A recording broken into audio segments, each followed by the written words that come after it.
Hello everybody! Today I am going to show you how I make a rainbow twisty cane and also a finished bead. Just an FYI, you can always find me on Facebook. Now I have this video sped up about 15% faster than usual just so the video wouldn't be so dang long.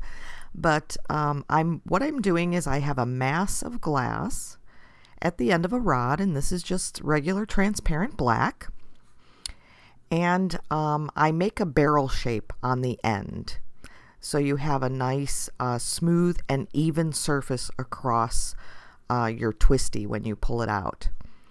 And I am placing a layer of red on here. Now this is the same red that I actually encased with clear.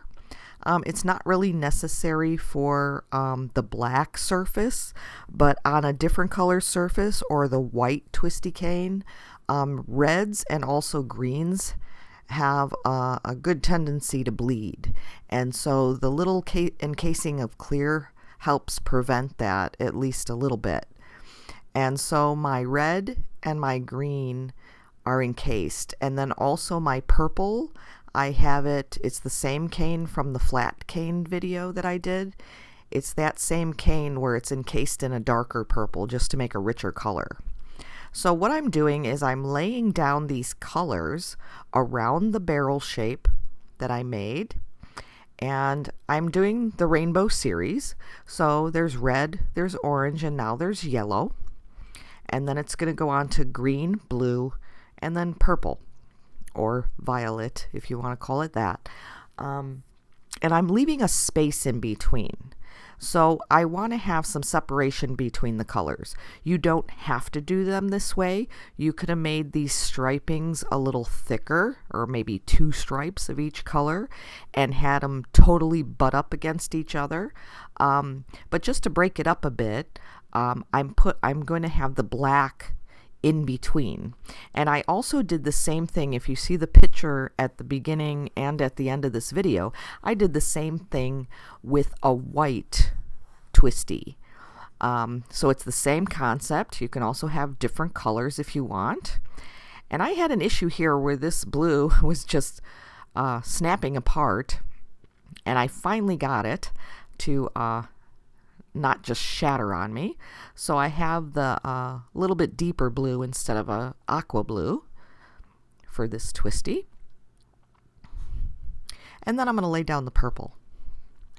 But after this is all laid down, if I just melted these stripings in, they would probably spread out a lot, and they could join in some sections. Especially when they get, when they're really close together, like at the top section and the back section. But also even in the middle, where it's a little bit fatter, it'll spread out more because it'll try to flatten on top of that black mass of glass. And so what you want to do is you want to lay down separate stringers of black in between those lines if you want a black separation. And the same with the white. When I did them on the white, when I did a white twisty, I put white separation lines. So what I'm doing here is I'm just melding it down a little bit, trying to get them all attached really well before I start doing these black stringer stripes in between. So I'm placing that black stringer right in between of each of the colors, and you can just go around and do them randomly, or you can do them opposite sides first, however you want to do it. And after I get this initial striping down, I'm going to go over it a little bit more again, because I want this black stripe of glass, and it is thinner than the other rods. I want it to be a little higher. I want it to be about the same height as the stripes of colored glass that are around the surface, if that makes sense. So they're all going to melt down together at the same height, and so you'll keep that black stripe there. And it won't disappear and get hidden underneath like two higher masses that are melting down and trapping that black in, the black won't get, sucked underneath somehow. So you want them the same height. And so that's what I was doing there. I was just adding some more extra black glass so that it'll be the same height as the other colors around it, or about the same height.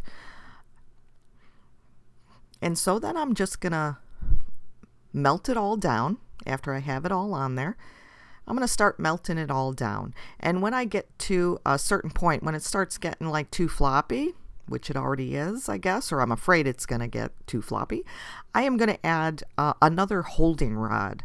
And so this way I can concentrate either on one side or the other side without the glass just starting to flop around. If I only had one rod, it would be really hard for me to concentrate on that end where the rod is holding it. So this way, if I'm melting the left side, the right rod is really holding it. And if I'm melting the right side, the left rod is holding it, if that makes sense. And so I'm just melting this all down. And like I said, this is sped up. It took quite a bit longer than this to actually make this stringer. I just didn't want you guys bored watching this whole thing. But so you want to get it all even. You want to keep turning the rods evenly in each hand so that you're not twisting it before you want to twist it.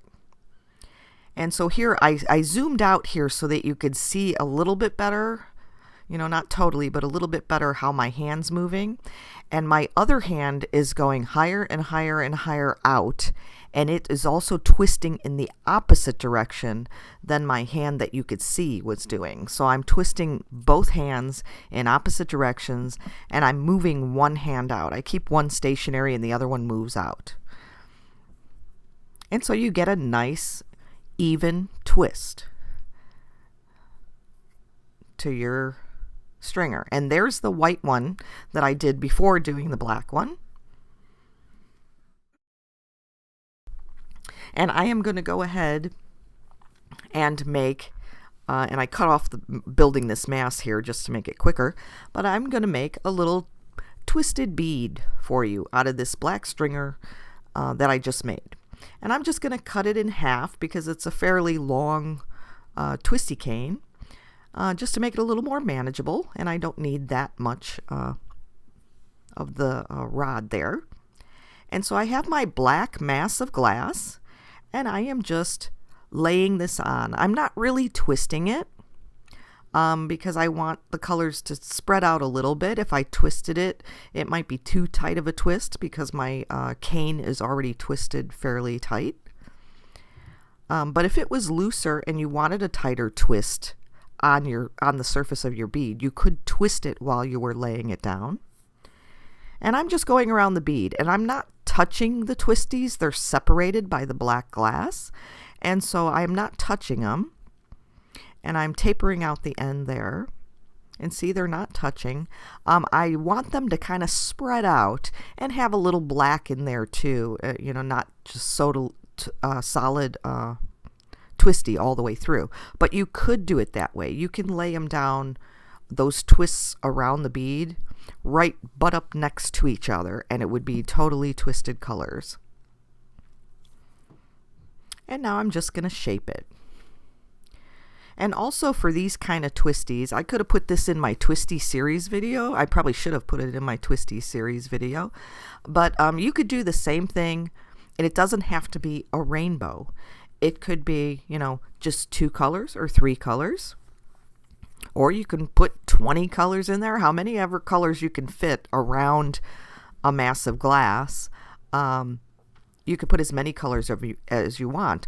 Or you can just have a base bead of one color and have another color that you put the stripes on. So it could be a 2-color twisty. It's just any way you want to do it. It doesn't have to be a rainbow.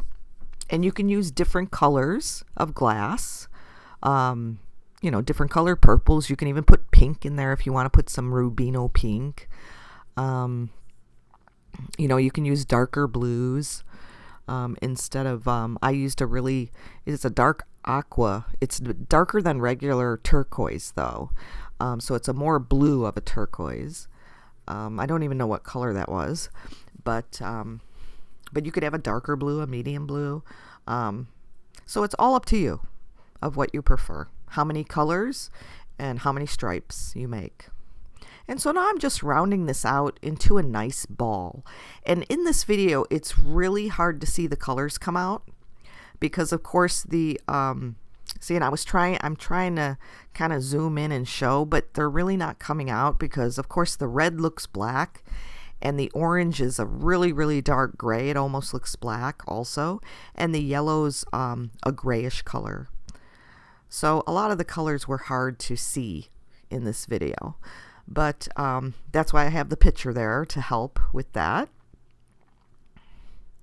And so I don't want to just leave it here. I don't want it a flat bead. I want to make it a little more interesting. So I am going to add clear lenses or dots to the surface of this bead. And lenses are a really great way to accentuate a design that's underneath, because anything that is underneath that dot of clear glass is magnified.